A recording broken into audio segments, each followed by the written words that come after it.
Thank you, Man, for agreeing to the interview with us at Kearney for our Digital Game Changer series and sharing your views as Keppel's Chief Digital Officer as well as M1 CEO.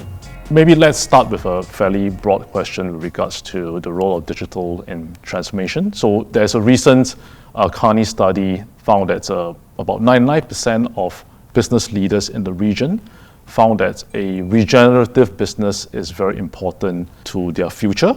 And when we say a regenerative business, it means that it's a business where transformation is at its core of its operation. So in your role as the Chief Digital Officer of Keppel and of course as CEO of M1, how do you see digital being part of the whole transformation story for Keppel going forward? Yes, so Sungi, I am sure you're aware of Keppel's past of many decades. Interestingly, Keppel has always been quite an agile organization, even with its size and structure that it has been in the last decades. It has gone through many transformations in its business models and the way it's approached businesses over the last decades. So I think this is another chapter in that Keppel's journey in terms of it redefining its business model.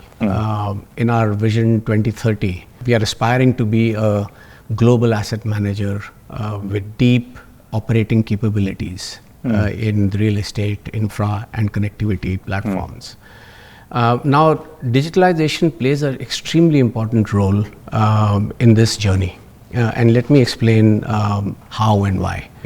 Like M1, where we used digitalization to create a new business model going forward, and how do you make the organization more future ready. In a similar way, I think the Keppel's digital transformation is also to that effect, that how do we create Keppel of the future. And like I said, the Keppel of the future is to be a global asset manager with operating capabilities in the three areas that I said. Now, there are three parts to this digitalization piece, as I see in Keppel. One is, of course, because we are running multiple businesses, now going to be more horizontal. There is a lot of need for standardization and optimization as we go along. I think that is, we call it more of a defensive play, where you are standardizing and optimizing to get cost benefits, creating a common kitchen, and so on and so forth. So those are clearly areas where we think that there is a huge opportunity for us to create value.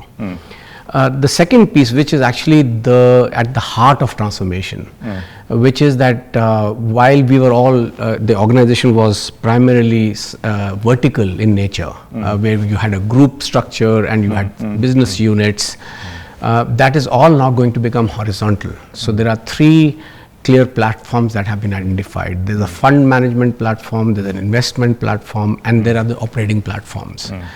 So this end-to-end visibility on a horizontal, in a horizontal way is very different than what we would have done initially. And that then starts putting more emphasis into how do we look at fund modeling, how do we look at investment modeling, how do we look at performances of the asset, how do we create a data lake where there is one source of truth for across the three platforms, and how do we then start looking at planning and budgeting and analysis, which is not driven by vertical silos but driven horizontally across the three platforms. So that's really the meat of the transformation. The third piece is what we call the offensive game, which is because in this model Keppel is aiming to be far more asset light than what it has been in the past. The real estate as a service model or energy as a service model, all these require huge amount of digitalization to be able to sell these services and then be able to manage them.